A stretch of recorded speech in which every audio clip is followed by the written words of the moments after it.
guys, welcome back to Seduce Me to the Demon War. So today I'm going to start the next guy's part. Basically, I think that I'm going to try and do all the guys' things at once, just because if there's someone that wants to see a certain part, I don't want to make them wait. Oh, I forgot to turn my light. Okay, there we go. I don't want to make them wait really long to see that person. So at least this way everyone gets a little piece of what they want at the time.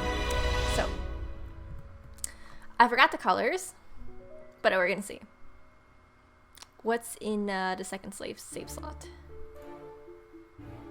Pretty much. Matthew is so the this fourth one is brother of the Matthew's. Incubi brothers. He looks like he's the youngest, but he isn't. He just has a baby face and kind of got the short Matthew's end the of flower the stick boy. when it So came to basically being he's like like, an adult. if you're into really cute Living in the demon guys. world wasn't easy for Oh, him. that's kind of weirdly Because he worded. was the fourth son, he wasn't really cared for by If, anyone, you like except his brothers and his mother. Smaller, like While she more taught him how cutesy to kinda be a guys, proper demon, that he kind of thing. comforted her whenever she felt upset or downtrodden. It's kind of sweet. Just listen to Kit. Still, to say that Matthew's a kid is a big insult. He's very skilled in cooking and baking and can make small objects in his pockets. He is also a bit unpredictable. When he fought Malix, he was like a ninja of sorts. Anyway, when Diana came to him, Matthew didn't want to have anything to do with her. Even when Diana talked about Matthew's mother, Matthew didn't budge and refused to give in to Diana's request for him to return to the demon world. Diana left, and you two pretty much lived happily. Now Matthew works at the Anderson Toys Company, along with James, and that's Matthew. Great. Anyway, I have one last question. Nope, don't worry. I think that should be huh? Oh, It's You're still here. What do you want? Do you honor our Ooh, marriage? okay, so this one, it starts a little bit differently. So, Azira! Azira, You're still Demon Lord's You're wife. still here. Why have you not left like the other? What do you want? Do you honor our marriage? They're pretty bickery. I don't know. Did you honor our bond when you Demon slept Lord with did that some whore? scandalous stuff, I said, do you honor our marriage? and he don't give a fuck. I do honor it, unlike you. Then you still stand by our bond? Why Vaguely. are you asking? Because I need your energy. What? What do you? I'm giving you your physical form back. You should be thankful. Oh damn. What? What? I could only stare at what was in front of me. I could hardly believe it was real, but there it was right before my eyes. How had my life even gotten to this point? As I gripped the pen in my hand, I let my mind settle into the situation. My fingers gently slid over the pen's surface, nervous and softly shaking. This was happening. Hey, is everything okay? I glanced up to see Matthew looking at me with worry. I could only shake my head and smile before finally signing my name on the paper in front of me. Putting my name. Oops, that was Shift Tab.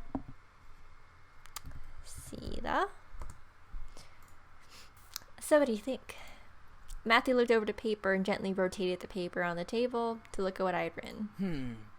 Thank you for coming to our wedding. What's wrong? Nothing. It's just really cool to see our names together. I felt a blush run across my cheeks. Was he thinking the same thing I was? Looking at our names together made me feel warm and fuzzy on the inside. Looking at Matthew, he was grinning ear to ear, which made me do the same. His smile was practically infectious. Anyways, we are very happy you could all attend. It means so much to us that you support our step forward, and we hope you enjoy the reception. That sounds good, right? Wedding preparations were nothing like I expected. I had organized parties before. My own wedding had become a new foreign adventure for me to figure out with Matthew. Invitations, budgets, the dress, the ceremony venue, and stuff. Still, I was glad to know that I was able to do this, to be able to be with Matthew. He seemed as excited about this as I was. There is something missing, however. Hey, Huh? What is it? do you think your mom would approve of this? The curiosity of the idea had been eating at me ever since he proposed to me. I know I wasn't a fan of his father, but his mother was a different story. According to him, she had always been supportive of him right up until he left. Matthew rubbed his head, staring at the table, and thought. Well, I don't know. I think she'd be surprised I'm marrying a human. But I think she'd be okay with it in the end. She is my mother, after all. Matthew only smiled and shrugged. I knew it was a bit out of left field to ask, but I was curious. I wish his mother could be able to attend the wedding, but I knew that would never be an option. You what? My thoughts instantly derailed as I caused a ghostly whisper that seemed to reverberate in the air. I couldn't pin down the location, but I knew I had to heard something. Huh? What is it? You didn't hear that shit? Hear what? The ghost. Apparently it said your true name. The thing that started with a Z. I shook my head and rubbed my temples. Maybe I was just imagining things. It wouldn't be too far out there. Help me. Look, lady, it's not me. That's not... Call your son, not me. Whoa! What's wrong? The fucking... ghosty thing. The ghosty thing, man. But I don't hear anything. Oh, well, I'm hearing it, and that's what matters right here. My real name? Zakeru? She keeps saying it. She says, help me, and look, man, I'm home alone, and it makes me feel really uncomfortable. Matthew slowly rose from his seat, looking down at the table in confusion and worry. I could tell he believed me, but I wasn't sure how to respond. Are you sure you couldn't hear it? I'm sure. Matthew looked up at me and walked around the table to stand next to me, and I turned my body to face him. He looked into my eyes and gently brought his hand to my cheeks. Does she sound like anyone we know? No. I stared as Matthew continued to look into my eyes. What was he looking for? Eventually, he leaned in and placed a soft kiss on my forehead. What? I'll look into it, okay? For right now, don't worry about it and ignore it. It might be an illusion I'll or just something. ignore the ghostly This place is so whispers full of calling your magic, true so it name. could I'm be sure bad. it's nothing. Ghosts talk to me all the time, like, "Hey, Grandpa." So I could tell Matthew was worried. He wasn't making sense. However, I knew that we had a lot on our minds, and this was something that needed to wait. Maybe he just wanted me not to worry. Okay, if this happened to me, this would be my first priority. But that's just me. Still, I couldn't help but be worried about it, like a reasonable person. Matthew gently released me and gave me one of his goofy smiles. Alright, well, I think that's enough work for today. Let's save the rest for tomorrow, okay? Matthew led me back up to our room and got ready for bed. I, however, watched as Matthew absently ruffled his hair. Despite his kid-like demeanor, he was still a man, and he was the one I was going to marry. What was even better about our love was that we both loved every part of each other. I couldn't stop gushing over his eyes, his fluffy hair, his kisses. He drove me crazy as he made me smile every day I spent with him. It didn't help that he was also sexy underneath the baggy clothes he wore. No one was privileged enough to see him bare, and I was a lucky woman given that promotion. A simple ruffle of his hair was enough to catch my attention, and I stared at him. I really loved him. A small fire burned in my core, letting me know of my sexual attraction to him, but I wasn't sure whether or not to go with my gut or just sleep. This one's already a lot more steamy than Sam's route. Let's walk on a wild side.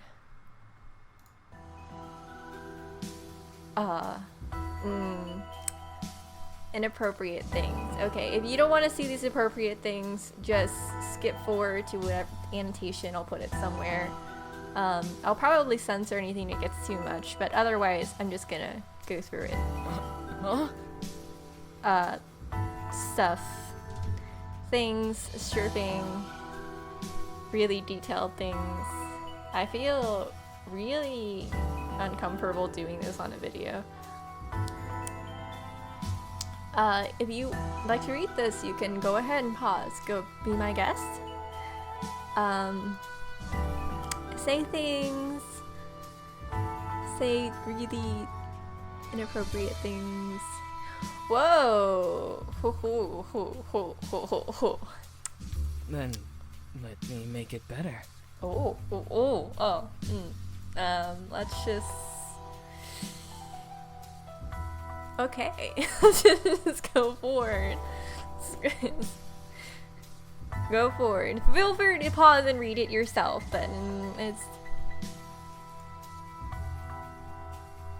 Plot lines? Is this gonna be like Game of Thrones and tell me plot while this is happening?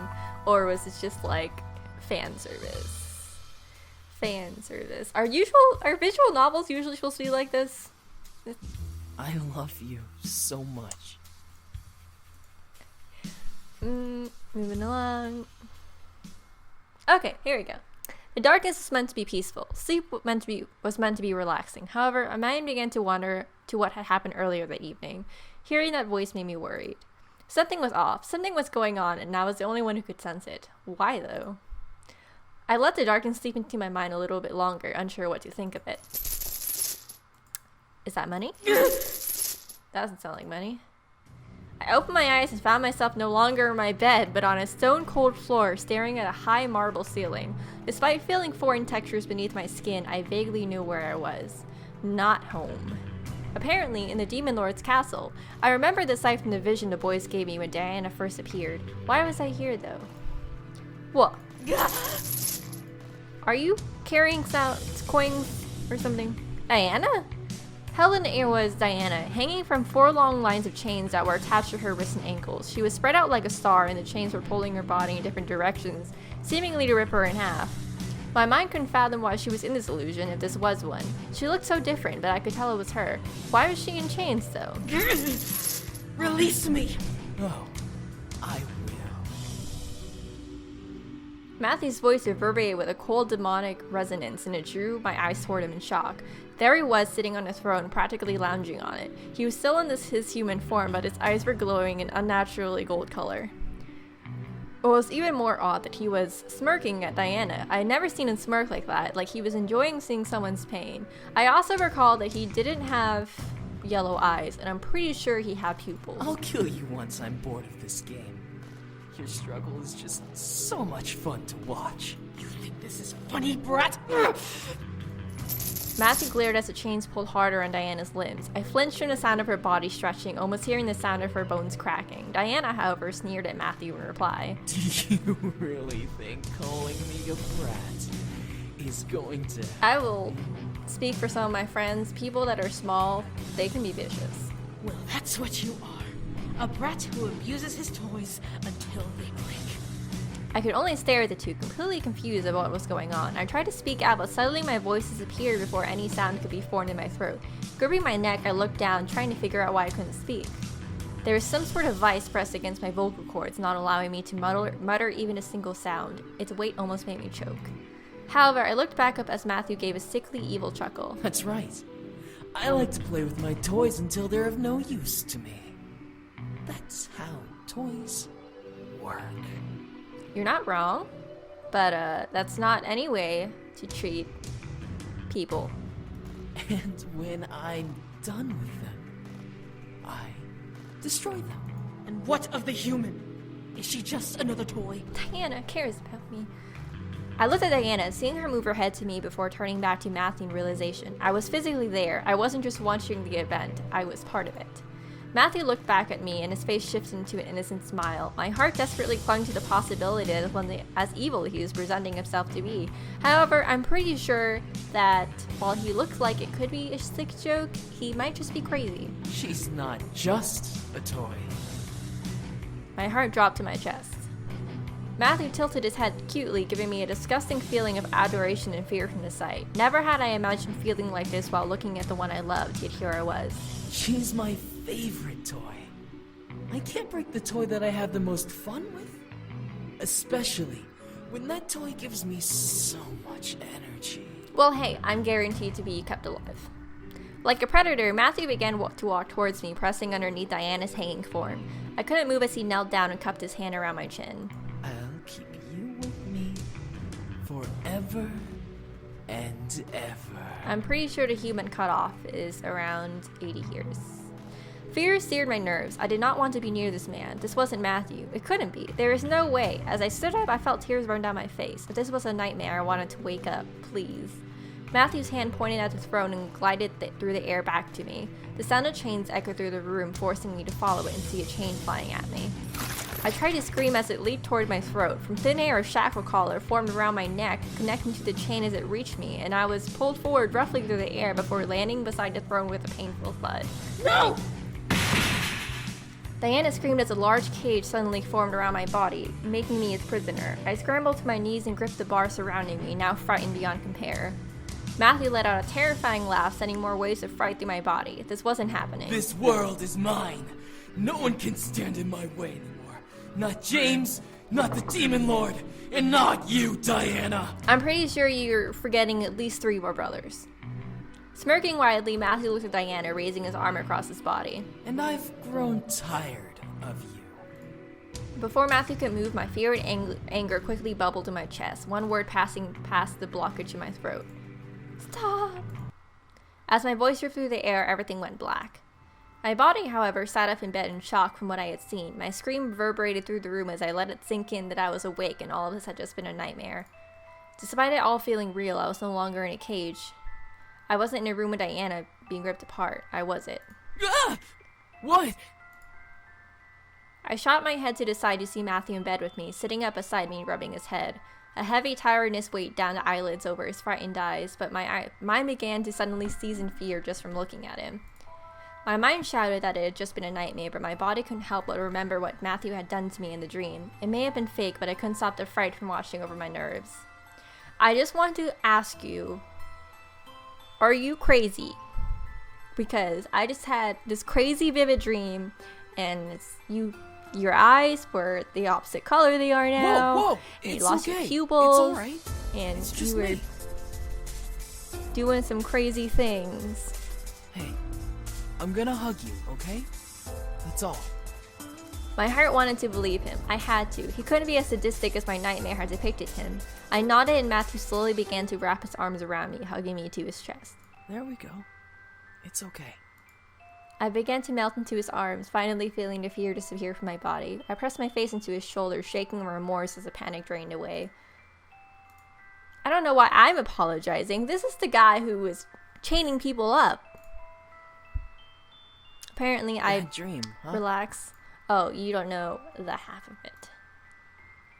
He gave me a soft squeeze, snuggling up to me as I gratefully snuggled back. He would never hurt me. I couldn't let myself be affected by a nightmare. Hopefully he wouldn't ask about it, because apparently I don't like to tell anyone anything.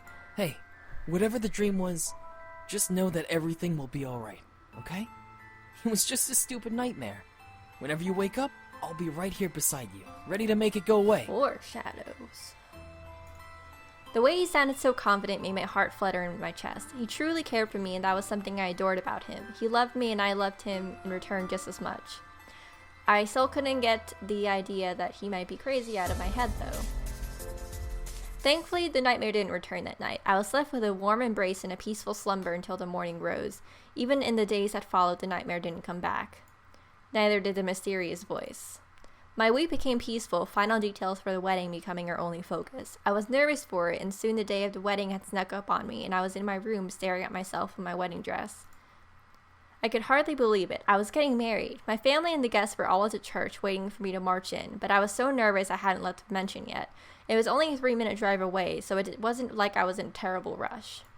Looking at the digital clock in my room, I marked the time. 30 more minutes. I let out a sigh. Apparently, I'm not very punctual. Running a hand over my dress, my fingers traced over the seams and intricacies of the design. It was indeed my dream wedding dress, down to the last detail. My parents fronted the bill as congratulations, which still made me laugh. Because I'm fucking loaded! I heard my phone ring. Hello? Hey, Lucky Bride. We have a little bit of a problem. What's up? Is it because I'm not there and the wedding starts in 30 minutes? Or no, that couldn't be it. Now you're scaring her, Naomi. Who's that? I don't mean to. Just tell her about the rings. What about the rings? Well, apparently Matthew forgot to bring them. He knows where they are, but you'll have to bring them with you when you come. I don't know why I'm the last one coming, but it fits conveniently, so I'll do it. Well, he said he put the rings in his dresser drawer. He said it was so Simon couldn't get them. Really? I rolled my eyes. Simon wasn't that bad. Besides, he was a doll. Sure, he was a doll that could move and stuff, but he wasn't evil, just a little mischievous. Alright, I'll bring him over. Meet me in front of the church and I'll hand them over before the wedding starts. Got it. See you soon. I hung up and smiled. At least the issue wasn't something outrageous. That would have been mortifying. Quickly, I rushed over to the dresser and opened the drawer, expecting to see the ring box in plain sight. What the? When I looked inside, I found nothing except clothes. I opened each drawer of the dresser, checking each nook and cranny while moving clothes around to find a box. Nothing. I looked up and glanced around the bedroom, unsure why Simon was laughing. He was really wanting to play a game right now. I wasn't really sure why I hadn't burned him yet, because he was really creepy. I hacked up my dress and began to search the halls of the mansion, determined to find Simon. He had to have the rings, and I was in no mood to play around. Give those back. He couldn't have gone far. I decided to check this floor before going downstairs. Let's go to the library. Looking around the library, Simon was nowhere in sight. I grumbled to myself. Where can it be? I said before leaving the library, walking towards another room. Lobby. I looked around the lobby from the top of the balcony. Simon was nowhere in sight. However, before going downstairs, I needed to check the other rooms first. Office. Looking around the office, Simon was nowhere in sight. Bathroom. I stepped into the bathroom, looking around, hoping to find a fur ball somewhere with a ring box. Alas, he didn't seem to be anywhere.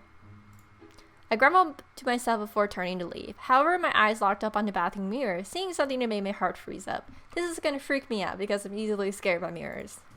Around my neck was a large tattoo-like mark resembling a blue chain. It was almost glowing over my skin, and a nightmare suddenly rose into my thoughts, reminding me of the fear I had felt. Staring at it, my body began to tremble as the mark seemed to snake around my neck like a moving shadow.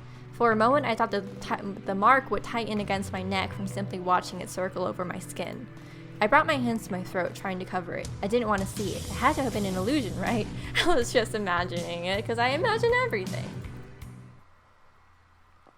I hesitantly removed my hands from my neck and sighed in relief to no longer see the chain mark. I was freaking out over nothing. However, as I looked back, around my neck was a blue collar. I reached in my neck and gasped as I physically felt the collar around my neck. Get it off, because that's what I would do. I wrapped the fingers around my collar and began to pull at it, trying to rip it apart and get it off my neck. It stretched slightly in my hands, but it remained fastened. I hastily ran my fingers around it, trying to find a latch or closure. When my fingers came up with nothing, I began to panic even more. I pulled at it again, practically choking myself in my efforts to remove it, but the collar once again stretched in the direction of my pulling hands. It would not rip. I should find some scissors or... My fingers began to tingle slightly as it resonated in my mind. As I opened my mouth and let it fly from my tongue, I felt my body slightly warm in reply. Salvo.